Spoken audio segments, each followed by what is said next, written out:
Hello दोस्तों, good evening. कैसे हैं आप सभी? देखिए, आज बैंक निफ्टी की एक्सपायरी थी और कल निफ्टी की एक्सपायरी है और कल छुट्टी नहीं है स्टॉक मार्केट की।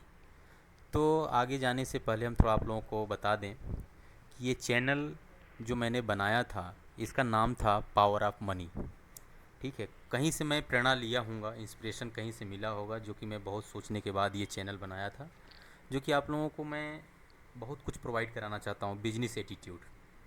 देखिए, एक मैंने किताब पढ़ी थी, the psychology of money, Morgan Housel की। आप पढ़ सकते हैं, बहुत बेहतरीन किताब है। और ज़्यादातर भारत या विश्व के लोग, जो बड़े बड़े लोग हैं, वो हमेशा इसको प्रीफर करते हैं और पढ़ते हैं।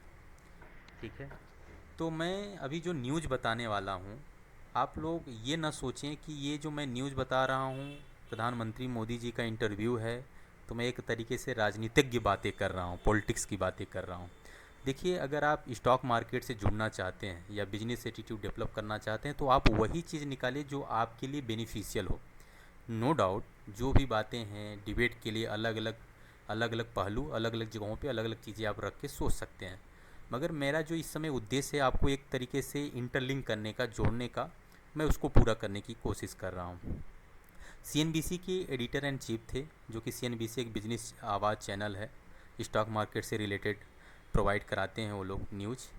तो उसमें एडिटर एंड चीफ जो हेड थे, उनका कल इंटरव्यू लिए थे, जो कि मैं कल बारीकी से बताया था। आज मैं थोड़ा सा आप लोगों को ज़्यादा उसमें घुस कर बताना चाहता हूँ कि क्या इम्पोर्टेंट है हमारे लिए। ठीक है, तो मैं थोड़ा सा साइकोलॉजी ऑफ मनी का कुछ पॉइंट आपको बताऊं, जिससे कि आप उससे जोड़ सकते हैं। देखिए, मेरे अनुसार ऐसा होने का कारण क्या है कि हम धन दौलत के बारे में जो सोचते हैं और सीखते हैं, वह बिल्कुल उसी प्रकार है जैसे हम भौतिक विज्ञान सीखते हैं। क्योंकि इसमें हम नियम सीखते हैं, विधियाँ सीखते हैं। और स्टॉक मार्केट क्या है ना, एक मनोविज्ञान है। ठीक है, यह मेरे लिए उतना ही दिलचस्प है जितना आवश्यक है कि पैसा हर जगह है। यह हम सबको प्रभावित करता है, हम में से अधिकांश को भ्रमित भी करता है। हर कोई पैसे के बारे में कुछ अलग ही ढंग से सोचता है। यह हमें ऐसे सबक सिखाता है कि जो हमारे जीवन के कई पहलुओं में लागू होते हैं, जैसे जोखिम उठाना, रिस्क लेना, हमारे अंदर सेल्फ कॉन्फिडेंस लाना, सुखी जीवन कैसे व्यतीत करें। कुछ विषय ऐसे हैं जो यह जानने और समझने के लिए अधिक शक्तिशाली, एक तरीके से हमें एक लेंस प्रदान करता है कि जो लोग जिस प्रकार पैसे के प्रति आचरण करते हैं, वो आखिर ऐसा क्यों करते हैं। तो हमारे मानने का मतलब यह है कि यह पृथ्वी पर सबसे बड़ा प्रदर्शनकारी है, तो वो दौलत है। और एक और पॉइंट मैं आपको बताऊं कि इंजीनियर किसी पुल के ढहने का कारण बता सकता है, क्योंकि इस बात पर सहमत होगा कि अगर किसी हिस्से में एक निश्चित मात्रा में बल डाला जाए तो वह हिस्सा टूट जाएगा। तो भौतिक विज्ञान जो होता है, फिजिक्स जो है, विवादास्पद नहीं होता है, वह नियमों से चलता है। जो फाइनेंशियल नॉलेज है वो अलग है, ये लोगों के आचरण से चलता है।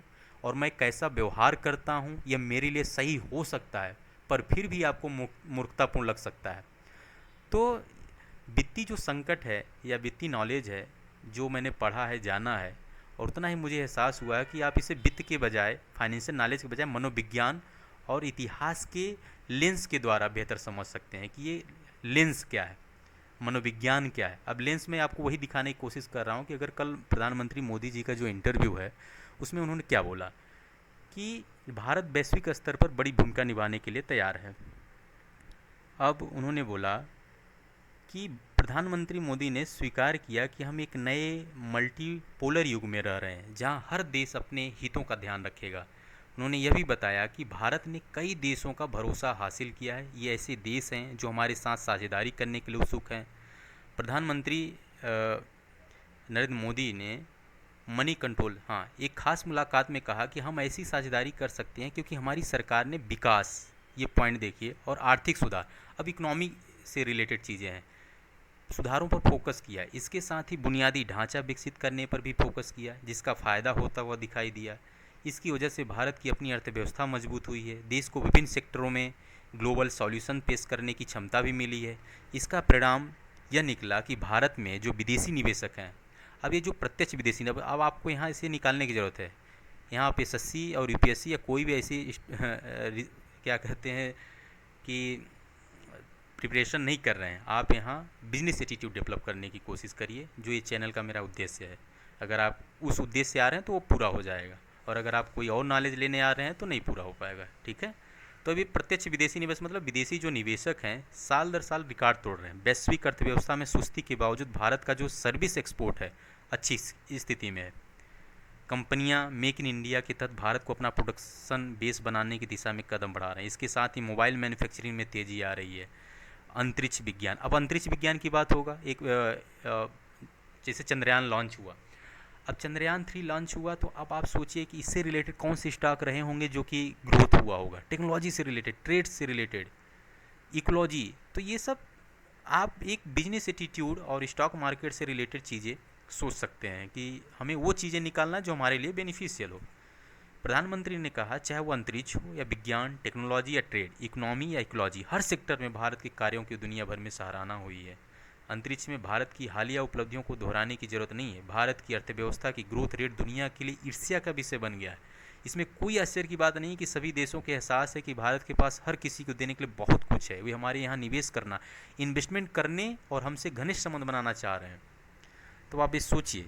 अब तो डिजिटल पब्लिक इंफ्रास्ट्रक्चर और ग्रीन इकोनॉमी पर अपार संभावनाएं हैं। अब इससे रिलेटेड स्टॉक सोचते जाइए। अब सोचना क्या है, आप कुछ भी बात आए उससे रिलेटेड स्टॉक डालिए। अब विंड एनर्जी की बात आई, यूएनडीसी की बात आई, ई कॉमर्स को लेके बात आ रही है, अभी वन नेशन वन इलेक्शन की बात आ रही है, तो उससे इंटरलिंक करिए। इन्वेस्टमेंट पर्पज से सोचना हो इन फ्यूचर कि हमारी इकोनॉमी की ग्रोथ क्या हो सकती है आने वाले 10 साल 5 साल बाद। और दुनिया में हर व्यक्ति को पैसा चाहिए। और मैंने आपको बता दिया कि साइकोलॉजी ऑफ मनी जो मॉर्गन हाउसल की किताब है, अगर आप वो पढ़ेंगे तो एक नया आपको दर्शन और नया जीवन देखने को मिलेगा, नया नज़रिया डेवलप होगा। तो ये रही कुछ बातें, है ना।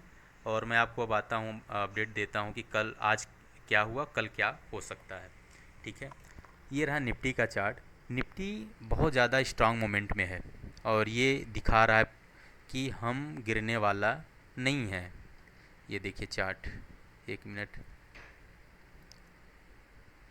ये जो स्ट्रांग मोमेंटम बना है 19,480 का, और ये सपोर्ट है लगभग 400 का। ये अब टूटने वाला नहीं है मुझे लगता है अभी तक तो, G20 के पहले पहले। तो ये दिन के दौरान गिरा हुआ था मार्केट और 19,600 पे बंद हुआ। तो अब आगे क्या करें, मुझे लगता है कल गैप अप होगा। तो ये अभी एरिया मुझे लगता है 20,000 निफ्टी के आस इस मंथ मुझे दिखाई दे रहा है जिस चार्ट में कि 20,000 के आसपास जाने की कोशिश कर सकता है। अगर आप इन्वेस्टर हैं तो आप बेधड़क होकर आप निवेश कर सकते हैं। सोचिए समझिए फिर उसके बाद निवेश करें। और दूसरी बात कि आपको एक चीज़ और बताऊं, ये निवेश हो गया, मगर अगर आप ट्रेड कर रहे हैं तो आप अपना डेली कितने पॉइंट आपको रिस्क मैनेज पे रखना है वो आप सोचिए, अलग है पर्पज़। ठीक है, तो आप इसको स्टॉप लॉस मान के भी चलें। किसी भी दौरान गिरे by and dips, by and dips मतलब थोड़ा सा गिरा और 180 पॉइंट 150 पॉइंट मिले निफ्टी में तो आप बाई करें, निवेश करें और ट्रेडिंग करने की कोशिश कर सकते हैं। ठीक है, अपना रिस्क मैनेज करिए। ये रहा निफ्टी का हाल। अभी भी स्ट्रांग मोमेंटम बना हुआ है निफ्टी में, कोई भी डाउनफॉल नहीं देखने को मिल रहा है मार्केट में। अब ये बैंक निफ्टी, बैंक निफ्टी में आप देखें कि आज मार्केट थोड़ा सा गिरा। ये 44, आज का ये चार्ट है, 44,000 के आसपास सपोर्ट लिया, 44,200, 44,000 एक ब्रेक किया, 44,200 पे एक स्ट्रॉन्ग सपोर्ट था जैसा कि मैंने आपको बताया था, नीचे वीडियो में पड़ा होगा देख सकते हैं। अब यहीं से ये मोमेंट घुमा, इसका मतलब कि ये ज़्यादा डाउनफॉल देखने को नहीं मिल रहा है। ये अगर ये ब्रेक करता और डाउनफॉल आता तो लंबा डाउनफॉल आता, 43,900 के आसपास देखने को मिलता। मगर अभी फाइनेंशियल सेक्टर नहीं चल रहा। आप सोचिए 7-8 दिन के आसपास हो गया HDFC बैंक से लेके, जो कि स्ट्रांग मोमेंटम बना हुआ है, HDFC bank, HDFC life merger हो गए हैं स्टॉक। तो अब ये मुझे लगता है फाइनेंशियल सेक्टर में ग्रोथ देखने को मिलेगा जिस हिसाब से मैं चार्ट को देख पा रहा हूँ। अभी तो निफ्टी ही ग्रोथ में चल रहा है और निफ्टी डेली ग्रीन में बंद हो रहा है, बैंक निफ्टी डेली रेड में बंद हो रहा है। तो मुझे लगता है कल से इसकी शुरुआत शुरू हो जाएगी। ठीक है, तो आज इसकी एक्सपायरी रही, थोड़ा उठक पटक रही, फिर भी ये सपोर्ट को सम्मान किया और फिर वहाँ से मूव किया। तो आप अभी अगर आप बाई करना चाहते हैं इन्वेस्टमेंट के पर्पज़ से तो आप स्टॉक कोई चूज कर सकते हैं। कोई मेरा रिकमेंडेशन नहीं, बस आपको एक आइडिया बता रहा हूँ कि जो चार्ट में मैं देख रहा हूँ एक अच्छा मोमेंटम बना हुआ है। ठीक है, और आप अपना स्टॉप लॉस 44,100, 44,000 के आसपास रख के इसको प्ले कर सकते हैं। ये रहा हाल और यही रहा। और आपको थैंक यू सो मच। फिर आगे हम कुछ और वीडियो बनाएंगे तो आपको बताएंगे। ठीक।